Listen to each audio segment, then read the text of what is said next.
नमस्कार। तृतीय वर्ष के प्रथम प्रश्न पत्र में हम तुलसीदास जी पढ़ रहे हैं। इसके अंतर्गत 2 वीडियो आप देख चुके हैं। अब हम अयोध्या कांड पढ़ने जा रहे हैं।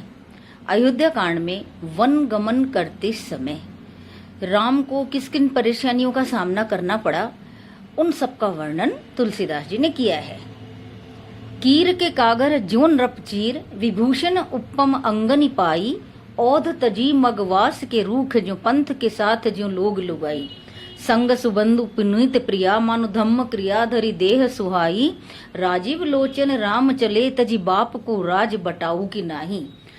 इस पद के अंदर तुलसीदास जी ने राम के चरित्र की उस विशेषता को उजागर किया है जिसमें राम को पुरुषोत्तम कहा जाता है। अर्थात चाहे सुख की अवस्था हो चाहे दुख की अवस्था हो, राम प्रत्येक अवस्था में सम रहते थे। उस समशीलता का उदाहरण, उस पुरुषोत्तम होने का उदाहरण, राम के इन गुणों का वर्णन इस पद में तुलसीदास जी कर रहे हैं।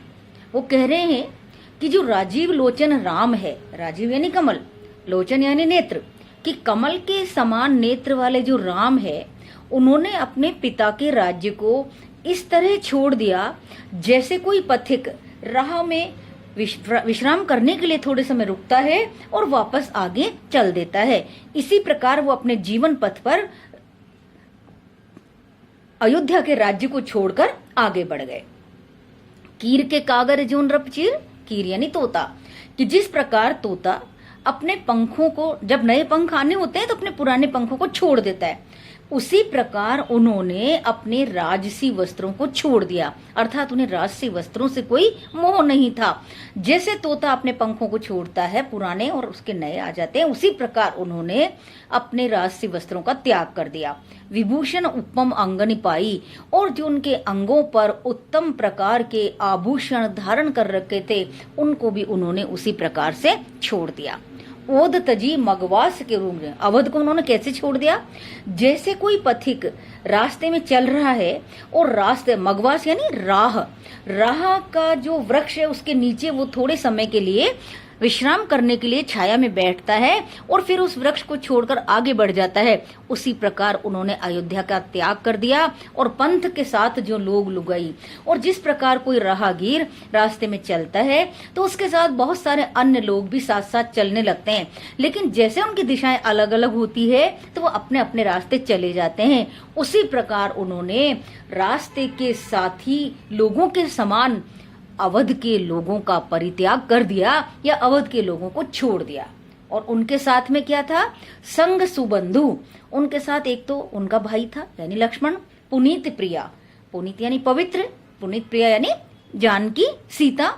और वो कैसे प्रतीत हो रहे थे उसकी उपमा देते हुए तुलसीदास जी कह रहे हैं, मानो धर्म क्रिया धरी देह सुहाई। मानो धर्म और क्रिया ने साक्षात देह को धारण कर लिया हो। ये मानवीकरण है, मानवीकरण अलंकार यहाँ प्रयोग में लिया गया है। मानो धर्म यानी सीता ने अपने धर्म का पालन किया और उसने क्रिया रूप में मानो देह को धारण कर लिया है। सीता और लक्ष्मण दोनों को ये उपमा दी जा रही है, मानो धर्म रूपी क्रिया ने देह को धारण कर लिया है। तो ये बच्चों, ये जो पद है ये बहुत महत्वपूर्ण है।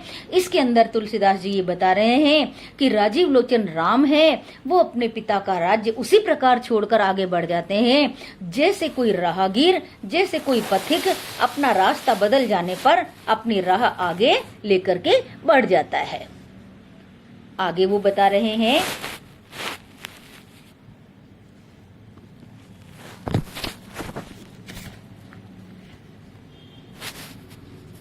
केवट प्रसंग आ जाएगा। अब तो तुलसीदास जी बता रहे हैं कि केवट राम को जब नाव चढ़ाता है तब क्या क्या परिस्थितियां होती है, इसका वर्णन आगे के पद में किया जा रहा है।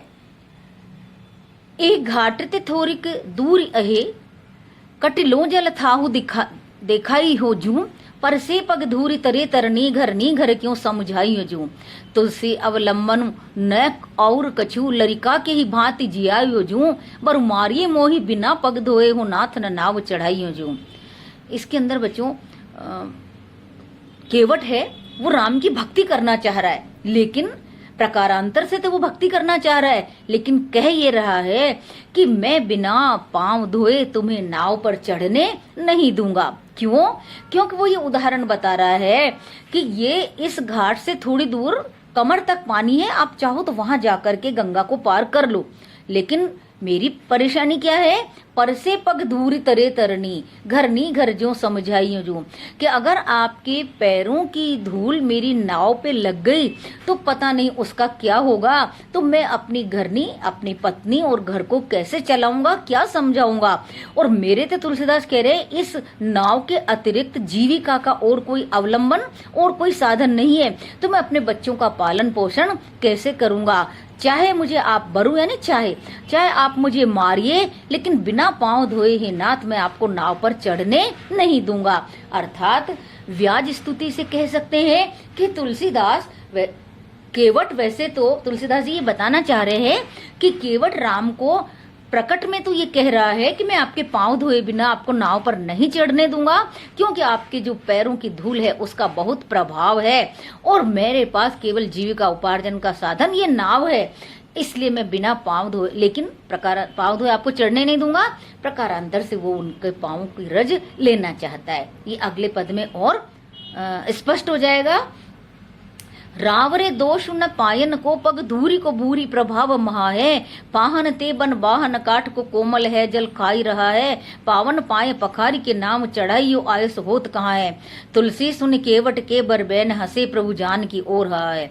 राम तो सब कुछ जानने वाले हैं, सर्वज्ञ है, इसलिए राम ये बात जानते हैं कि केवट की मंशा क्या है, इसलिए वो केवट की ओर देखकर और फिर जान की ओर देखकर, केवट के वचन सुन करके और सीता की ओर देख करके हंसने लगते हैं। केवट क्या कह रहा है, रावरे दोष न पावन को, कि हे प्रभु आपके पैरों का, रावरे यानी आपके पैरों का कोई दोष नहीं है। दोष किसका है? पग धूरी को भूरी प्रभाव महा है, कि आपके पैरों पर जो धूल लग रही है ना उसका बहुत बड़ा प्रभाव है।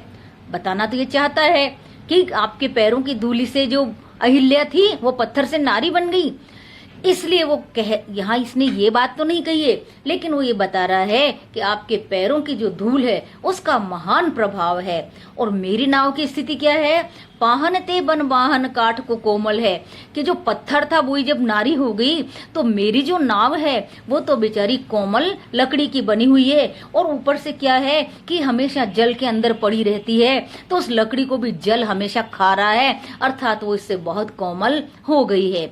इसलिए मैं तुम्हारों को पावन पाए पखारी के, आपके पवित्र पैरों का प्रक्षालन, पखारना यानी प्रक्षालन करना, धोना, धो करके ही मैं आपको नाव पे चढ़ने की इजाजत, आज्ञा या चढ़ने दूंगा। आयस होत कहाँ है, अब मुझे आज्ञा दीजिए कि आप क्या कहना चाह रहे हैं।